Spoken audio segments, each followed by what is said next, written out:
प्यारे बुजुर्गों, माताओं, भाई और बहनों, संत दर्शन सिंह जी महाराज जिनका प्रेम हम में से बहुतों ने पाया,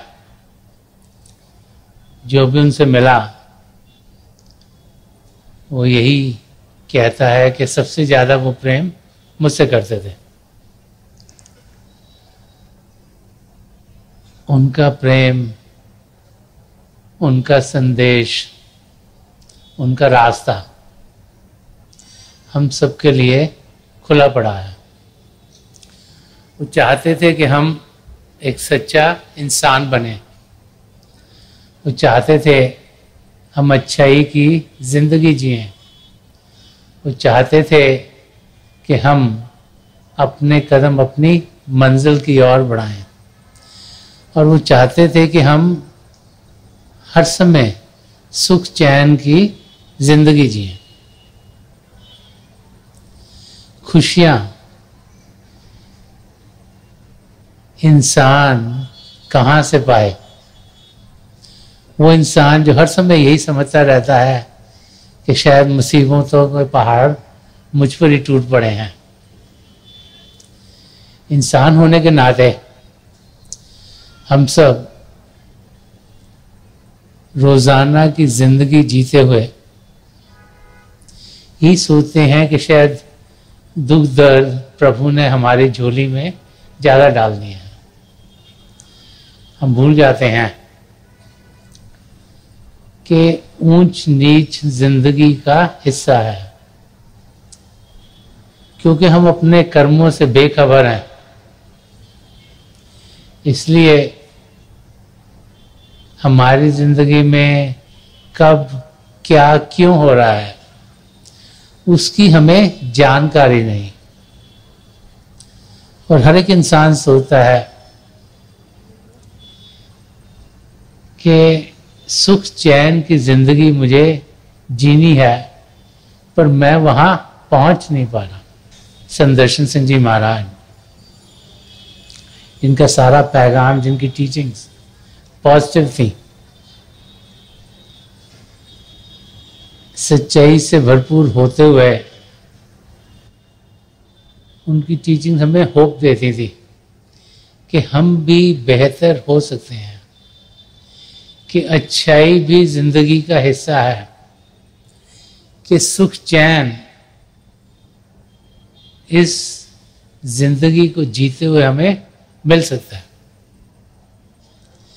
हम ये ना सोचें कि जिंदगी दुखों से भरी रहेगी। ये 4 लफ्ज इंग्लिश में दिस टू शैल पास, इन्हें हिंदी में अगर ट्रांसलेट करें कि ये भी गुजर जाएगा, 4 लफ्ज हैं। जिस समय से हम गुजर रहे हैं वो सदा सदा के लिए रहता नहीं। अगर हमें लगे कि हम कुछ दुख से गुजर रहे हैं तो उस दुख के गम में हम डूब ना जाएं।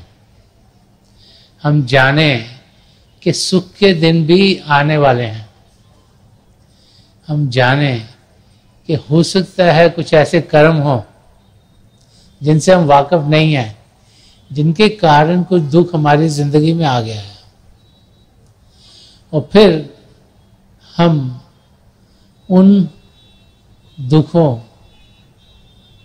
के समय में से जाते हुए ये जाने कि सुख के दिन को ही दूर नहीं। सुख चैन इंसान अपने आप ही बना लेता है।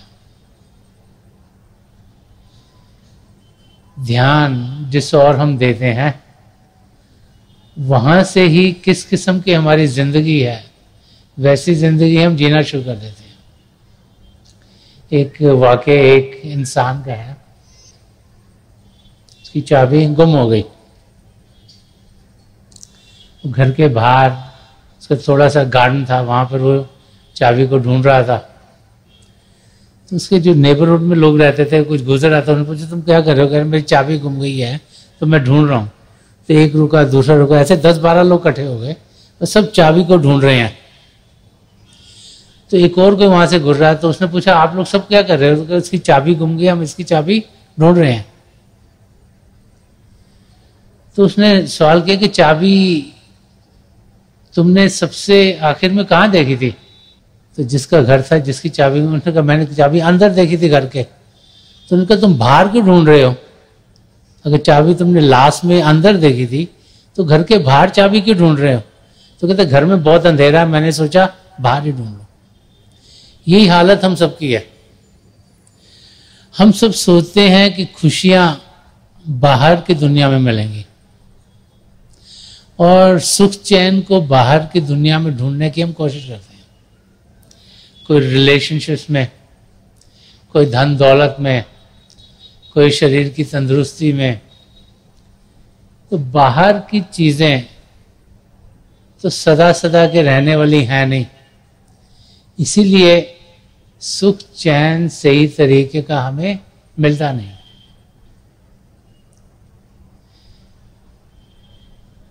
अगर सुख चैन हमने पाना है जो हमारे अंग संग रहेगा, जो सदा सदा के लिए रहेगा, तो फिर हमें अंदर की दुनिया में बढ़ना होगा। अंदर की दुनिया प्रेम की दुनिया है, अंदर की दुनिया खुशियों की दुनिया है, अंदर की दुनिया सुंदरता की दुनिया है, अंदर की दुनिया सच्चाई की दुनिया है, अंदर की दुनिया चेतनता की दुनिया। जब तक हम अपने आप को उस चेतन अवस्था तक नहीं पहुंचाते जो हम सबके भीतर है, तब तक सदा सदा का सुख चैन हम पा नहीं सकते। और उस चेतन अवस्था में पहुंचने के लिए हमें अभ्यास करना है। इसलिए सन्मत के रास्ते पर भजन अभ्यास पर बहुत जोर दिया जाता है। हम सिमरन करें ताकि मन को शांत करें, ध्यान टिकाएं ताकि अंदर में अपने ज्योति के दर्शन कर पाए, धुन को सुने ताकि शब्द के साथ जुड़ते हमारी रूह अंदर के मंडलों में जाने के लायक हो। ये रास्ता अभ्यास का रास्ता है, ये रास्ता प्रैक्टिस का रास्ता है, ये रास्ता एक्सपीरियंस करने का रास्ता है, जिसमें हमने खुद बाकायदगी से समय निकालना है ताकि हमारे कदम अपनी मंजिल की ओर बढ़ सकें। संत दर्शन सिंह जी महाराज जी ने बहुत कुछ रूहानियत के बारे में लिखा, कई किताबें लिखी, कई गज़लें लिखी, बहुत से सत्संग किए, कई इंटरव्यूज उनकी हुई, कई सेमिनार्स किए उन्होंने। उनके ज़रिए सुख चैन की जिंदगी हम कैसे पाएं, बड़ा खोल खोल के उन्होंने अपनी जिंदगी में समझाया। वो फरमाते कि दुनिया के सारे दर्द का दरमा है एक निगाह, लेकिन वो एक निगाह मोहब्बत कहाँ मिले। जितने भी हमारे दुख दर्द हैं वो सबके सब दूर हो जाते हैं अगर एक प्यार भरी नजर हमें मिल जाए, एक प्रभु के प्रेम से भरी हुई नजर हमें मिल जाए। वही नजर वो हमें दिया करते थे, वही नजर परम संत कृपाल सिंह जी महाराज हमें दिया करते थे, जिन्हें हम दर्शन कहते हैं। हम लोग बार बार बार जब से बच्चे थे ही सुनते हैं कि महाराज जी के जाके दर्शन करें। तो दर्शन क्या है? उनकी मोहब्बत से भरी हुई नजर, उनकी प्रभु के प्रेम से भरी हुई नजर, उनकी दिव्य दृष्टि जिस पर भी पड़ती है तो फिर उसकी आत्मा में एक उभार आता है, आत्मा में एक प्रेम की चिंगारी जलती है और फिर वो आत्मा अपने आप को जानने के लिए तरसना शुरू हो जाती है। वो चाहती है, उसमें इच्छा बढ़ती है कि वो अपने आप को जाने और फिर अपने आप को जानने के लिए खुद ब खुद इंसान अभ्यास करता है। तो जब उनकी नजर करम हम पर पड़ती है तो हमारे अंदर एक लगन अपने आप को जानने की और पिता परमेश्वर को पाने की जागृत हो जाती है। और जैसे जैसे वो लगन बढ़ती चली जाती है, वैसे वैसे हम देखते हैं कि हमारी जिंदगी सुख चैन से भरनी शुरू हो जाती है। इसीलिए हमें समझाया जाता है कि हम कोशिश करें कि सत्संगों में जाएं, कोशिश करें कि अपने सद्गुरु के दर्शन करें, उनकी नज़दीकी पाएं, उनकी संगत में रहें। सत्संग सच्चाई का संग करना। जब उनकी संगत में रहते हैं तो ध्यान सच्चाई की और पिता परमेश्वर की ओर रहता है, और सारे सुख चैन वहां से ही हमें मिलने हैं। जो कुछ हमें प्रभु से मिलना है वो कहीं और से नहीं मिलेगा, और उसको पाने के लिए अंदर की दुनिया में कदम बढ़ाने बहुत जरूरी है। जब हम अपने सद्गुरु के दर्शनों के लिए आते हैं तो हम किसी भी हालत में हों, चाहे हमें तकलीफ हो रही है, चाहे दुख दर्द हो रहा हो, तो हम देखते हैं कि उनके दर्शन पाते ही ऐसे लगता है कि रोम रोम में खुशियां भर गई हों। संत दर्शन सिंह जी महाराज ने जो एक शिष्य को एक्सपीरियंस अपने गुरु को मिलने का होता है, उसको इस एक गजल के जरिए समझाया है। वो फरमाते हैं कि गुनगुनाती है हवा, फूल खिले, दीप जले, हंस पड़ी रात, महकते हुए आंचल के तले। वो फरमा रहे हैं कि जब हम अपने सद्गुरु से मिलते हैं तो क्या होता है कि जो हवा है वो भी लग रहा है जैसे गुनगुना रही है, उसमें भी खुशियां हैं, उसमें भी आनंद है। गुनगुनाता इंसान कब है? जब बड़ा खुश होता है। कि गुनगुनाती है हवा, फूल खिले, दीप जले। फूल स्प्रिंग टाइम में खिलते हैं, और जब फूल खिलते हैं तो बड़ा सुहावना मौसम होता है। दीप जले, कि दीपक जले ताकि अंधेरा दूर हो, जागृति हो, आध्यात्मिक जागृति हो, रोशनी हो। जो मन माया के पर्दे हैं वो अलग होते हैं। हमारा ध्यान दुनिया की चीजों से हटकर फिर पिता परमेश्वर की ओर लगता है।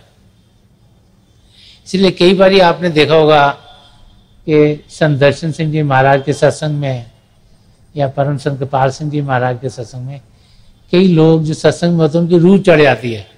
कहते इसकी रूह चढ़ गई है, उसका क्या मतलब है? वो कहीं भी आसमान पे तो नहीं चला गया इंसान, उसका ध्यान बाहर की दुनिया से हटके अंदर की ओर चला गया। कि इतना प्रेम उस इंसान ने पाया कि उसका ध्यान प्रभु के साथ जुड़ गया। दीप जला, अंदर में जो प्रभु की ज्योति है उसके उसे दर्शन हुए। और हमारे के हंस पड़ी रात, महकते हुए आंचल के तले। एक सीन क्रिएट कर रहे हैं जैसे रात का अंधेरा है और एक बादल ही बादल हों, और जो उसमें तारे टिमटिमा रहे हों, कहीं बादलों के बीच से निकल कर कहीं पर अलग से आकर। तो जब ऊपर इंसान देखता है तो ऐसे लगता है कि जैसे आसमान हंस रहा है, खुशी से भरपूर है। वही समझा रहे हैं कि हंस पड़ी रात, महकते हुए आंचल के तले।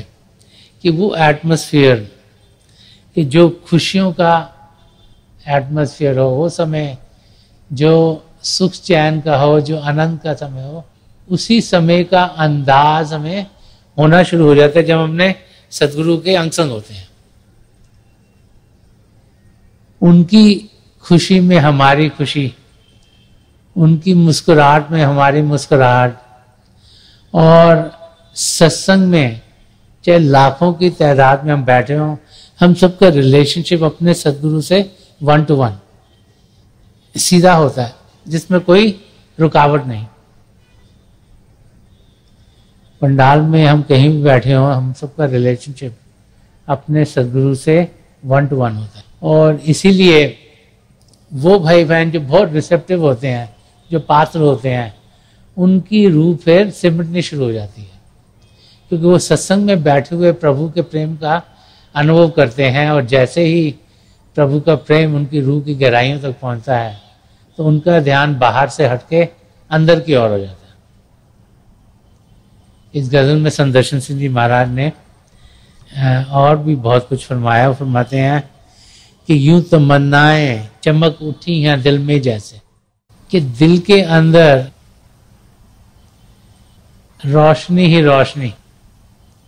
और जब सूफी संत दिल की बात करते हैं तो रूह की ओर इंडिकेट करते हैं।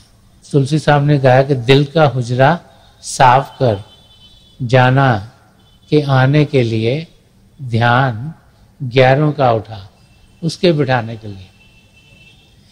कि जो अंदरूनी हिस्सा है हमारा दिल का हुजरा, जो दिल के अंदर वो जगह जो शांत है, वो क्या है? हमारी आत्मा है। कि उसको साफ करें, उसको पाक करें। उस पर मन माया के पर्दे पड़ गए हैं, वो साफ कैसे होंगी? जब एक पूर्ण महापुरुष की संगत में जाते हैं तो उनकी जो स्पिरिचुअल रेडिएशन, तो दिव्य दृष्टि हम पर पड़ती है, तो मन माया के पर्दे खुद ब खुद हटने शुरू हो जाते हैं। और फिर जब वो हटते हैं तो अंधेरे की जगह रोशनी का हमें अनुभव होना शुरू हो जाता है। कि यूं तमन्नाएं चमक उठी हैं दिल में जैसे, चेहरा है वक्त पे रह रहा है कि कोई हाथ मले। जब एक माँ को या एक पिता को अपने बच्चे से प्रेम होता है तो क्या बड़े प्यार से उसके गाल पे हाथ लगाते हैं, साइन ऑफ लव। किसी से हमें प्रेम होता है, जब उन्हें मिलते हैं तो बड़े प्यार से, बड़े सॉफ्ट तरीके से उनके गालों पे, एक माँ बाप अपने बच्चे के गाल पे हाथ लगाते हैं। तो वही है समझा गया कि चेहरा है वक्त पे रह के कोई हाथ मले। कि जो टाइम है, जो वक्त है, वो फिर रुक जाता है, क्योंकि उसको बड़े प्यार से हम जान रहे हैं, देख रहे हैं। तो ये संदर्शन सिंह जी महाराज समझा रहे हैं कि जब हम अपने सदगुरु से मिलते हैं तो वो जिसे कहते हैं मोमेंट्स ऑफ एटर्निटी, के टाइम की जगह टाइमलेस स्टेट में इंसान पहुंच जाता है। वो स्टेट जहां पे समय रुक गया, वो स्टेट जहां पर समय का कोई ख्याल नहीं है, क्योंकि वो क्षण ऐसे क्षण होते हैं जो कि कभी खत्म नहीं होते। जैसे बड़े प्रेम से एक माँ बाप अपने बच्चों के गाल को सराहते हैं, ऐसे ही जब हम अपने सदगुरु की शरण में जाते हैं तो उनसे जो प्रेम आता है, उसके जरिए जो वक्त है, जो हमारी जिंदगी चला रहा है इस वक्त, हम सोचते हैं ये भी इस टाइम पे करना है, ये भी करना है, ये भी करना है, ये थोड़ी देर के लिए करना है, फिर ये करना है, फिर ये करना है, तो सबका सब रुक जाता है। क्यों रुक जाता है? कि जो आनंद हमें अपने सदगुरु की नजदीकी में मिल रहा है, उसमें फिर समय से हमारा ध्यान हट जाता है। टाइम एंड स्पेस का कोई असर नहीं रहता। और इसलिए हमारे सदगुरु कहीं भी हों, हम उन्हें कहीं भी मिलें, वही समय, वही जगह सबसे हमारे लिए बेहतर है।